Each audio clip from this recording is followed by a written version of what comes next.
Olá a todos!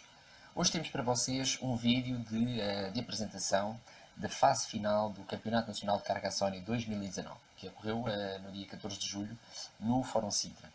Esta foi uma fase final extremamente interessante, foi organizada pela Devir, que é no fundo a responsável do jogo também em Portugal, a edição do jogo em Portugal, e foi uma fase final que resulta no fundo de uma série de etapas de qualificação que aconteceram no território português, em cerca de 9 distritos de Portugal continental, entre março e julho de 2019.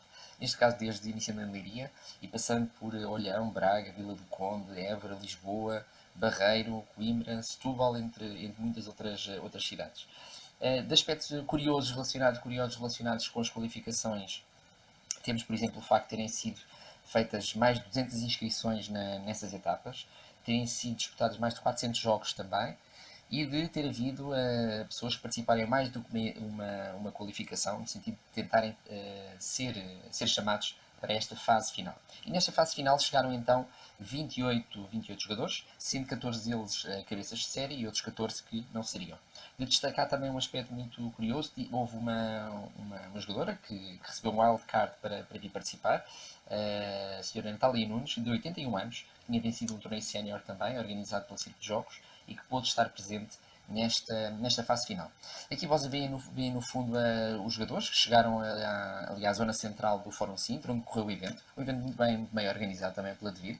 Tínhamos desde logo a disposição das mesas com os jogos da Carcassonne, ao todo 14 mesas para os 28 jogadores. E de início, até mesmo para agraciar ali os jogadores que estavam presentes na fase final, foram oferecidos ali saquinhos com conjuntos de nípelos personalizados também, e todos os jogadores que estiveram na fase final puderam recebê-los. Depois, no fundo da inscrição, estaria quase tudo pronto.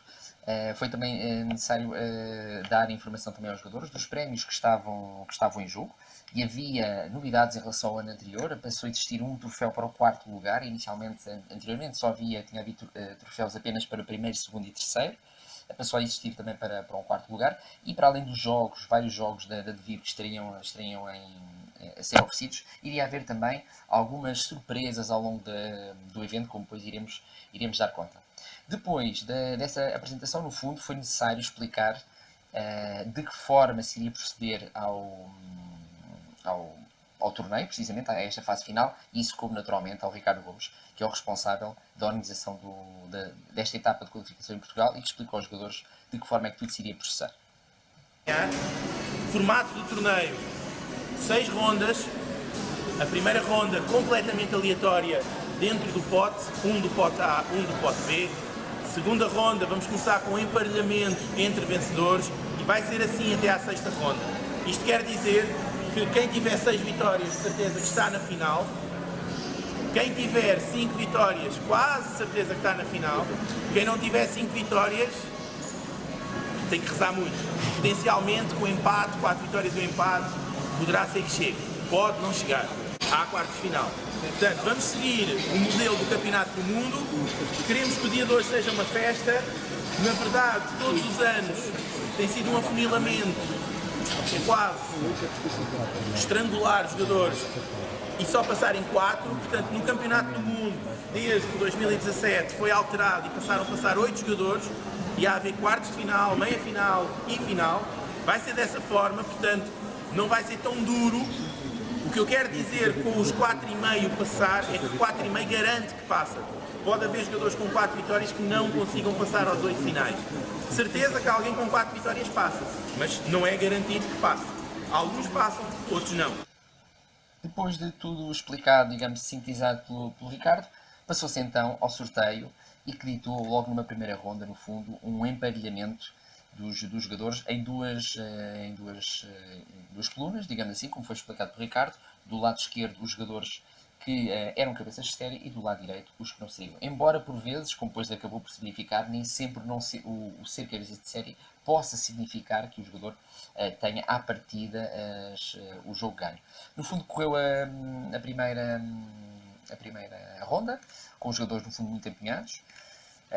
no fundo a tentarem dar o seu melhor de forma a poderem ter o melhor resultado possível, e chegou-se então depois ao final dessa primeira ronda com alguns resultados interessantes. Aliás, pode-se ver aqui no quadro, no final da primeira ronda, como o número 1 que está ali no resultado, que significa a vitória. Se repararem, há vários jogadores que não eram cabeças de série que acabaram por ganhar. Na prática, temos ali 7 jogadores que no fundo não eram cabeças de série e que ganharam o primeiro jogo. O que, como dissemos há pouco, prova bem como o grau de competência no fundo dos jogadores estava em alto nível também. Depois, numa primeira ronda, naturalmente teve de fazer um sorteio. O que vai acontecer, no fundo, num sorteio para um segundo nível, para a segunda ronda, é o facto de começar a alinhar os jogadores, os melhores nos primeiros números, digamos assim, aqueles que começaram a ganhar e a ganhar mais entre si, e aqueles que perderam ou vão perdendo, vão-se acumulando um bocadinho na parte final do quadro, da tabela. Naturalmente, ali temos alguns nomes, como já referimos, a Teresa Barros, por exemplo, e o Gonçalo Pinto, por acaso, defrontaram-se os dois nesta segunda ronda, e ambos tinham defrontado na final do ano anterior também, por isso mostra bem aqui o grau de competência destes jogadores. A segunda ronda decorreu, no fundo, da mesma forma também, bastante empenho de todos os jogadores, e aqui no final da segunda ronda, e depois de vários jogos jogados, começava-se, no fundo, a notar aqui já alguns elementos interessantes. Tínhamos ali, pelo menos no final aqui da segunda ronda, um total de 6 jogadores que já tinham 2 vitórias, o que mostrava já, estamos a falar de alguns jogadores que tinham já um potencial de poder prosseguir, digamos, e poder quase garantir talvez um lugar nos 8 primeiros, que seria necessário para os quartos de final. Mas temos ali um resultado interessante, por exemplo, temos ali pessoas com empates, como temos um exemplo entre a São Diniz e António Paiva, por exemplo, que tinham ali 1,5 porque tinham tido um empate. E acabou por se revelar muito interessante neste torneio, foi a existência de há vários empates também nos jogos. Depois, naturalmente, da segunda ronda foi processada uma terceira ronda, naturalmente este afunilamento dos jogadores manteve-se também. Os jogadores foram à mesma jogando entre si, mantendo-se aquela divisória entre os que jogam, foram ganhando entre si e os que foram perdendo também entre si. E chegou-se então, no fundo, ao final da terceira ronda, sendo que nessa altura o Ricardo fez um apanhado, no fundo, da situação nessa altura. Vamos dar início à quarta ronda. Vamos processar os resultados da ronda anterior. Estejam atentos, aqui estão eles. Por favor, como toda a gente saiu meio apressadamente para a refeição, vejam se estes resultados traduzem a realidade do que se passou na mesa, se está mesmo certo.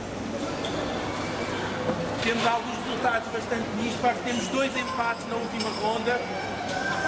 Em termos organizativos, acreditem que a mim ao Rodolfo não nos dá nada mais gosto do que ver empates. Significa que o vosso nível é bestial.